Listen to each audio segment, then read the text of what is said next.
En la medida que estamos así, la FAO inserta en el medio popular, podemos ver, o lo constatamos en la experiencia, que hay un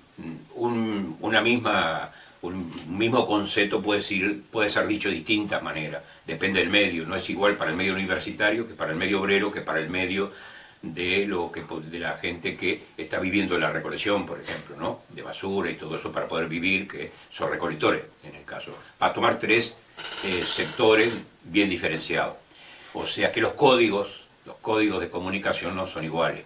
O sea, para el medio universitario, la gente estudiante, los profesionales, el discurso racional es el más normal. Bueno, el anarquismo quiere abolir la explotación, quiere abolir la dominación, quiere cambiar, quiere constituir una nueva civilización, quiere para todos, como diría Malatesta, pan, amor, libertad y ciencia, ¿no? Es decir, hay cantidad de cosas que son comunes, digamos, que pueden ser definidas rápidamente en un discurso racional.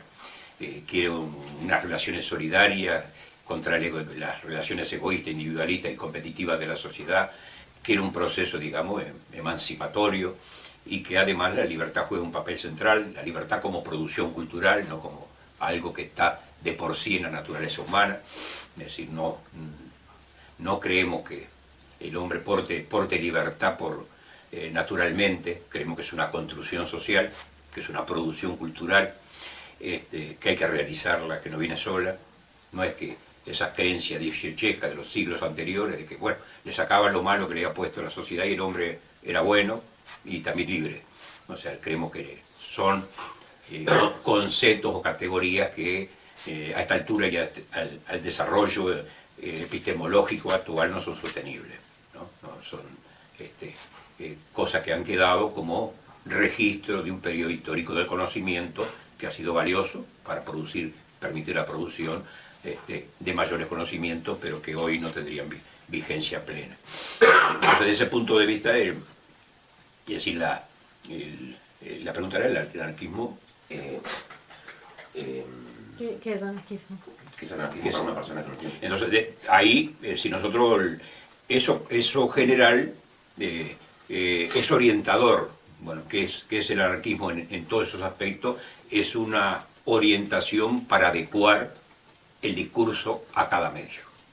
O sea, no lo decimos igual, digo para que no quedara de que, bueno, tenemos un folleto que dice cómo somos anarquistas, que lo repetimos en cada lugar. O sea, eso hemos constatado, no tiene penetración y no tiene comunicación, ¿no? O sea que se puede empezar por el final, por el medio o por aquello que interese a la gente con la quien estamos conversando y dialogando. Es decir, lo primero a tener presente es cuál es el interés mayor de la persona o del grupo político con el que estamos, o del grupo sindical con el que estamos conversando. ¿Qué preocupación ellos tienen? ¿Cuáles son las cosas más resaltantes como de interés en un momento dado, ¿no? Entonces ahí, si es un medio obrero, bueno, las condiciones de trabajo, las posibilidades de superar esas condiciones de trabajo, la importancia de la lucha, de la acción directa para lograr esas reivindicaciones, y ahí está el concepto de acción directa, que después puede ser vinculado con otros conceptos que pertenecen al cuerpo, digamos, teórico anarquista o doctrinario anarquista. O sea que en los hechos lo hacemos de esa manera. Ahora lo podemos decir racionalmente, bueno, el anarquismo es esto, pero eso no tendría comunicación. Y elegir no sería, yo no diría que sería el término, puesto que no fue algo racional propiamente dicho. Fueron circunstancias de vida, distintas experiencias, situaciones que vivimos, que generaron una sensibilidad hacia algunas cosas, contra la injusticia. Yo comencé a trabajar de muy niño, a los 7 años de edad, por ejemplo, ¿no? Soy de medio obrero, familia obrera, y bueno, como todos los pobres de cualquier lugar, tuvimos que vivir en determinadas condiciones de limitaciones. Y comencé a trabajar de muy joven, también mis hermanos, ¿no? Una resistencia al patrón, ¿no? Desagrado de trabajar en esas condiciones, poquito salario, mucho horario de trabajo. Ya a los 10 años de edad, tenía 11, 12 horas de trabajo diario, ¿no? Y comienza a ver en estos barrios un movimiento sindical. Mi padre y mi hermano mayor, por ejemplo, están en una fábrica de vidrio que un día ocupan y toman de rehén a los patrones para que les paguen el salario. Yo trabajo enfrente, trabajo en un almacén enfrente. O sea que estoy con los obreros que están adentro y no con la policía que está rodeándole la fábrica. Y en algún momento, con mis hermanos mayores y gente del barrio que era libertaria, que tenía simpatía libertaria, me conversan de que, bueno, había otra sociedad posible, ¿no? O sea, uno no tenía la noción que había otra sociedad posible. Creía que esta porquería de sociedad capitalista era natural casi, ¿no? O sea, se había desenvuelto así, se había vivido así, y creía que, bueno, la injusticia, las infamias, ¿no? La explotación cruel, que, bueno, era la condición de la vida en sociedad. Cuando nos empiezan a conversar en el lenguaje que uno entendía, ¿no? Que había otra sociedad posible, que había ya una lucha contra los patrones, contra la burguesía, por crear condiciones de justicia, en un marco solidario, y de respaldo entre los pobres, entre la gente que estaba explotada y oprimida. Es decir, eso para mí fue un acontecimiento grande, emocional, ¿no? O sea que siento identificado con eso emocionalmente, y después voy leyendo y descubriendo. Ya con eso me alcanzó para definirme como anarquista. Después, la racionalidad vino después. Después leí a Maratesta. En 1955 está ahí ese ambiente que enumerábamos, y se hace un plenario, Pleno Nacional Anarquista en Uruguay, para ver todos los que están de acuerdo con la idea de comenzar a procesar una federación anarquista. En el Pleno Nacional Anarquista hay una concurrencia prácticamente de diferentes anarquistas, grupos que actuaban en tareas diversas, sindicales, barriales, culturales, ¿no? Y que periódico, propaganda, había un periódico que salía con toda regularidad que se llamaba Voluntad. El grueso, el 98%, está de acuerdo con la constitución de una federación.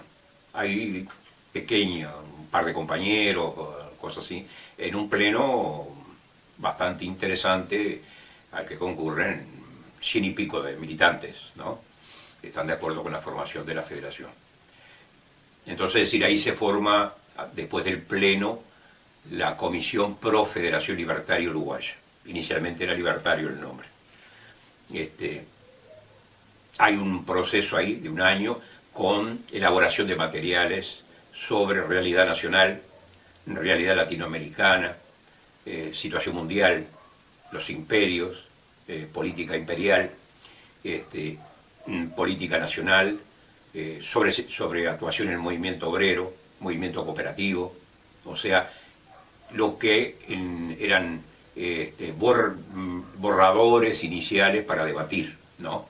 Para transformar en lo que acá llamamos ponencia, que era propuesta para ser resuelta a nivel de congresal, ¿no? Sobre todo esos materiales circulan para que las agrupaciones que se comienzan a constituir, había constituida la Juventud Libertaria, la agrupación Cerro, pero comienzan a constituirse después del pleno más agrupaciones anarquistas para conformar la federación. Esos materiales circulan y hay debate sobre ello previo al Congreso Constituyente de FAO. En el Congreso Constituyente, que es muy concurrido, viene una sala grande, llena, ¿no? Es decir, digamos que había un centenar de compañeros, o sea, había crecido un poco porque alguna otra gente militante, libertaria, que andaba a decir que no había estado en la plenaria inicial de la Asamblea Nacional Anarquista, después se va incorporando. Entonces ahí ya se comienza a resolver la parte organizativa, la estructura a darse, declaración de principios, carta orgánica, a los efectos de establecer los derechos y deberes del militante en la Carta Orgánica, consensuado, discutido y por el conjunto de la militancia, a los efectos de saber cuáles eran las instancias que correspondían a cada problemática, es decir, los problemas de tipo estratégico, los problemas de tipo coyuntural, las instancias federales, las instancias secretariados, las instancias congresales. O sea que desde el comienzo, por mucha experiencia que tenían los militantes, establecieron que no son todos momentos de discusión de todo, que hay temas que se discuten en los congresos, hay temas que se discuten en los federales, hay temas que se discuten en los secretariados que son de instrumentación política. O sea que eso quedó delineado, bosquejado ya con bastante precisión desde el comienzo de la FAO. En la Carta Orgánica se establece como documento con precisión las tareas y la posibilidad de evacuar discrepancias que pudieran existir por vía de canales organizativos. O sea que una discrepancia, un 25% de la militancia tiene derecho a plantear el llamado Congreso para discutir, debatir un tema que pudiera ser de distintas interpretaciones.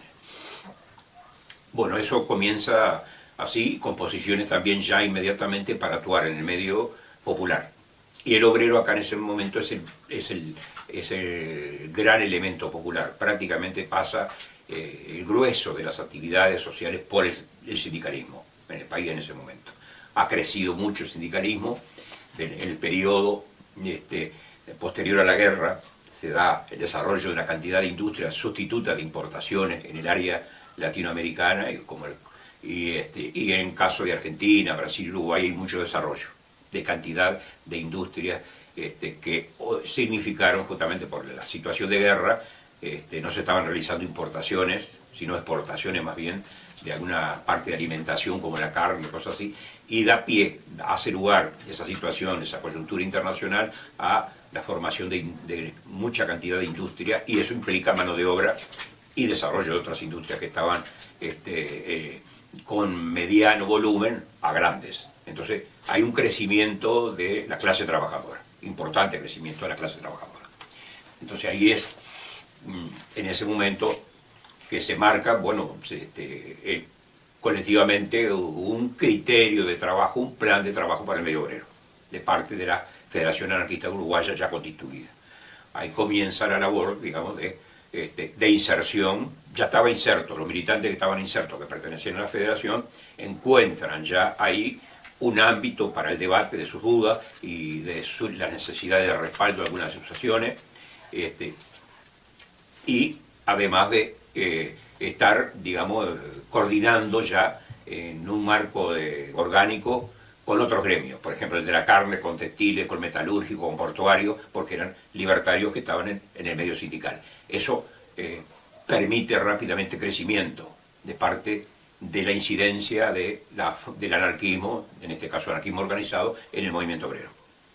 Es decir, la nueva llegada de gente que andaba independiente, ¿no?, autónoma, y que tenía interés de tener un grado de compromiso mayor, si se va acercando sindicalmente al anarquismo.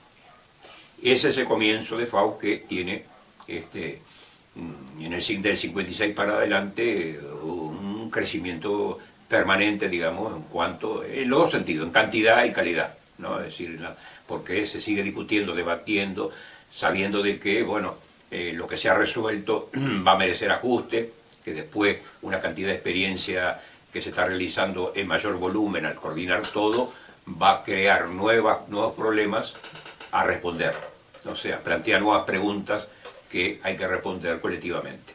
Entonces, hay congresos anuales y hay federales semanales, por ejemplo, para ir viendo la marcha fluida de los acontecimientos sociales y estar junto a ellos, no aplicando esquemas abstractos de carácter universal, como que valen para toda circunstancia y para todo acontecimiento y para todo país y para toda historia cultural, digamos, diferenciada, sino específicamente para el Uruguay, en función de las características de Uruguay, aún teniendo en cuenta que Uruguay no es una isla, que es un país que está independiente, que está inserto en una estructura de poder mundial, pero que tiene su especificidad, en tanto que tiene un desarrollo histórico determinado y a su vez que tiene también un conjunto de fuerzas y de movimientos sociales que son propios de este lugar y que tienen diferencia con aquellos que están en Argentina, que están en Brasil y que están en Bolivia.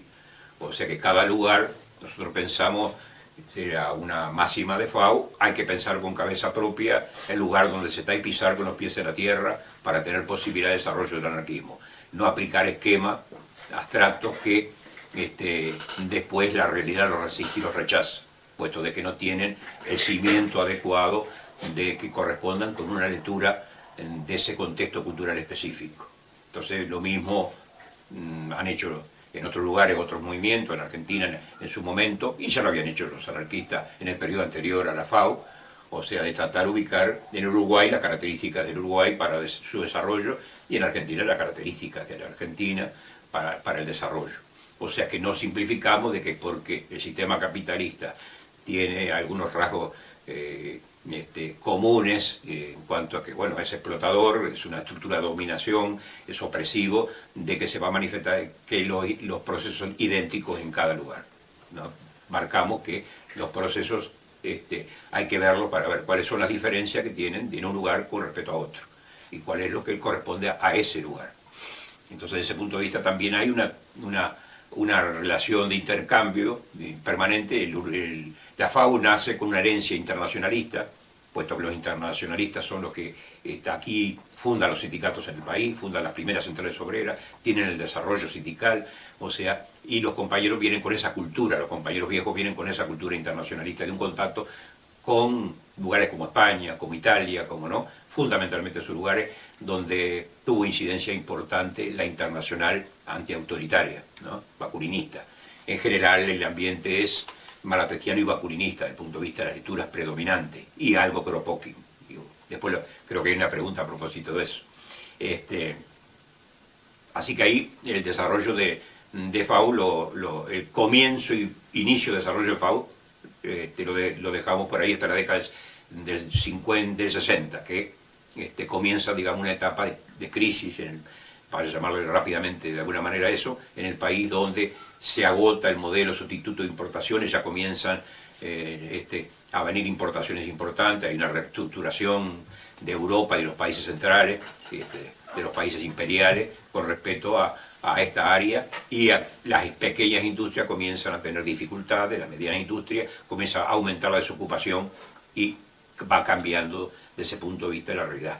Es decir, junto con las dificultades, digamos, con respecto al empleo y eso, al mismo tiempo la conquista lograda en el periodo anterior, como es permanente del sistema capitalista, o sea, intentan rápidamente que la crisis la pague, o el trabajador que la paguen los pobres, es decir, comienza a aumentar el costo de vida y comienza a disminuir el salario y se comienza a perder puestos de trabajo. Bueno, yo comencé a militar en el anarquismo a los 14 años de edad, 1949. En ese momento, en el anarquismo, había mucha militancia que venía del 1905, 1910, 1920, militantes que habían estado en distintas experiencias de organización de sindicatos, de centrales obreras, organizadas por los anarquistas, federaciones regionales, como le llamaban. Habían participado en la Revolución Española, algunos de ellos. Es decir, toda esa gente fueron de alguna manera la gente que nos orientó, nos inspiró, ¿no?, en los momentos que nosotros nos iniciamos. Eran compañeros que tenían como mi edad hoy, 70 y pico de años la mayoría de ellos, y que venían militando también de jóvenes. Algunos habían comenzado tempranamente su militancia. O sea que era un variado espectro de la corriente anarquista que habían tenido distintas posiciones en determinado momento, pero que a la altura del 1950 confluían en una misma preocupación central: poner al día el anarquismo en el Uruguay y adecuarlo a las nuevas condiciones históricas para que tuviéramos una gravitación que se había perdido en el medio obrero popular y a nivel del conjunto social, ¿no? había decaído mucho el anarquismo en América Latina, creo que a nivel mundial, pero también en América Latina, después de la Revolución Española, y la preocupación de esos compañeros era esa cuando nosotros nos iniciamos. Había una sentida, digamos, un sentido de procurar encontrar formas organizativas y también un principio de lectura adecuado para las nuevas realidades que permitiera reflotar el anarquismo, que había tenido muy rica vida en este país, como en muchos países de América Latina, particularmente en Argentina, por ejemplo, además de Uruguay. Entonces, es decir, nos iniciamos antes de la formación de FAO, o sea que la FAO comienza a haber una comisión pro FAO en el año 1955, varios años después. En el medio de esa actividad de la Pro-Federación Libertaria Uruguaya hay una cantidad de conflictos gremiales de mucha importancia. Uno de ellos en 1951 y 52, llamado los gremios solidarios, que paró el país. Una huelga general que paró el país por reivindicaciones de diferentes tipos, o alguna de ellas el derecho a agremiación de gremios municipales, de gremios estatales, ¿no? Y ahí uno de los puntales de ese conflicto, de esa huelga general importante y además muy movilizadora y combativa, fueron los navales. Los navales comprendían una cantidad de sindicatos del puerto. O sea, no fueron los únicos, junto con ellos los autónomos y después pararon algunos otros sindicatos de otra orientación. Pero fue el impulsor, el dinamizador, los navales de esa huelga general. Ahí los anarquistas jugaron un papel muy importante de diferentes gremios, incluso hasta un sindicato que quedaba de la Federación Obrera Regional Uruguaya, que había sido fundada en 1905, que era el sindicato del taxímetro, que con banderas roja y negra, porque estaba el transporte parado, el que hacía la comunicación entre sindicatos y entre militantes y entre barrios que estaban en la calle. Algunos barrios como el Cerro y La Teja habían salido no solamente los trabajadores, había salido toda la población, mujeres, niños, las familias enteras a la calle a luchar y a enfrentar a la policía y al ejército. También estaba el ejército acá, en el barrio. Ahí nosotros como anarquistas, bueno, realizamos propaganda, pues no entraban diarios, no había diarios, ¿no? Era una propaganda permanente, casa a casa, había mucha persecución policial, pero igual se revisaba porque en estos barrios había mucha militancia anarquista, en los barrios obreros. O sea, todavía no existía la federación. Y en ese mismo momento, en el 52, cuando coordinamos cosas entre anarquistas que nos veíamos y teníamos afinidad, constatamos la necesidad de una organización para poder realizar esa tarea con coherencia, con eficacia, ¿no?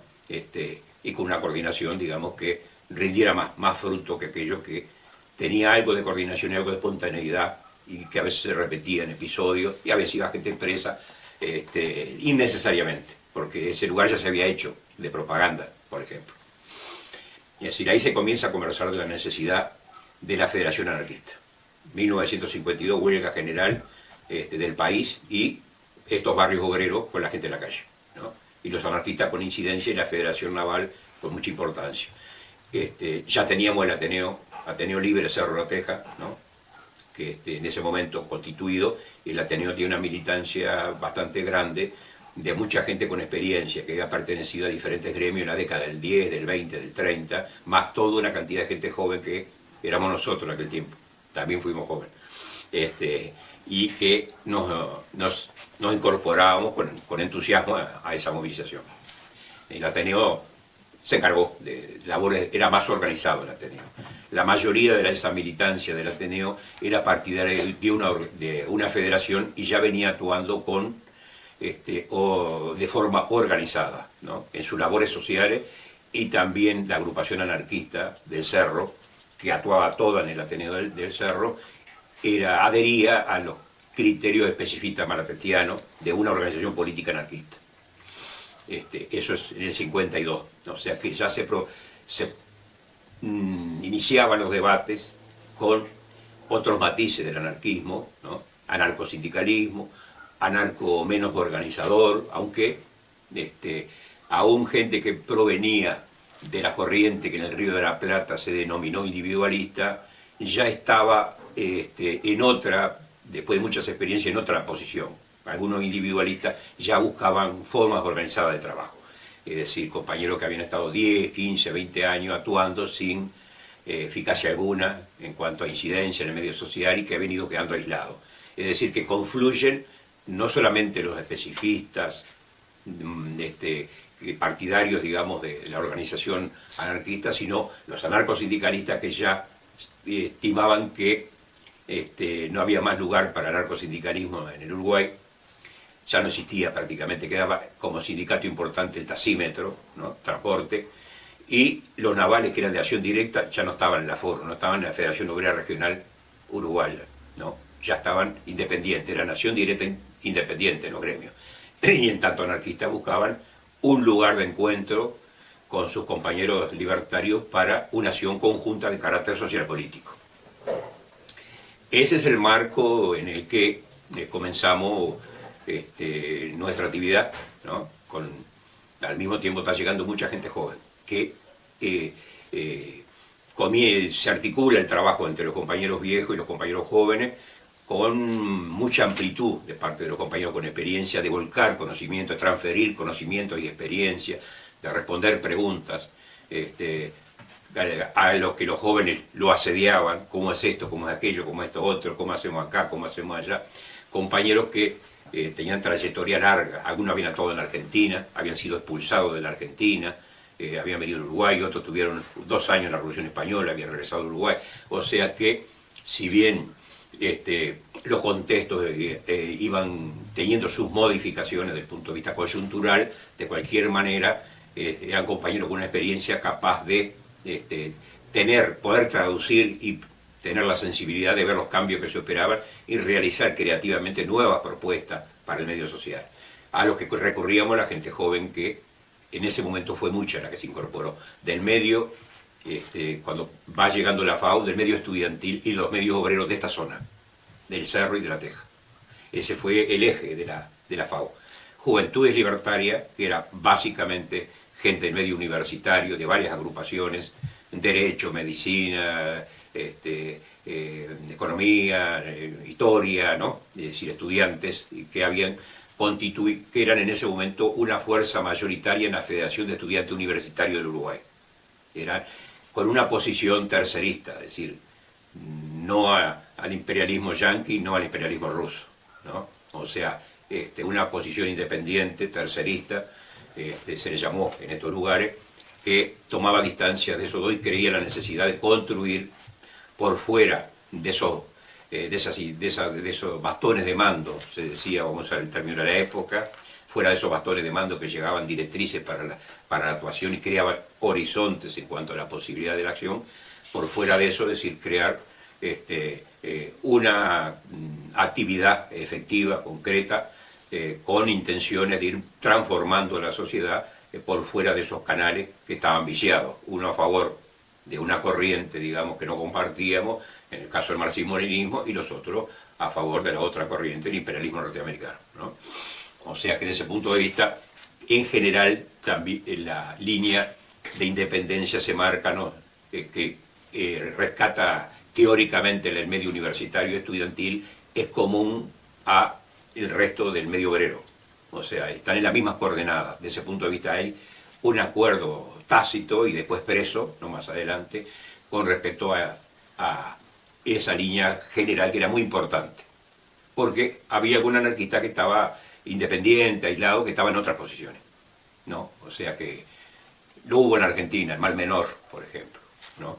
Frente al totalitarismo rojo, la democracia, ¿no? Es decir, acá no existió esa polémica. A veces alguno, bueno, con dudas, o individualmente, pero no se integró a ese proceso grande, ¿no? Quedó como persona anarquista, que lo era.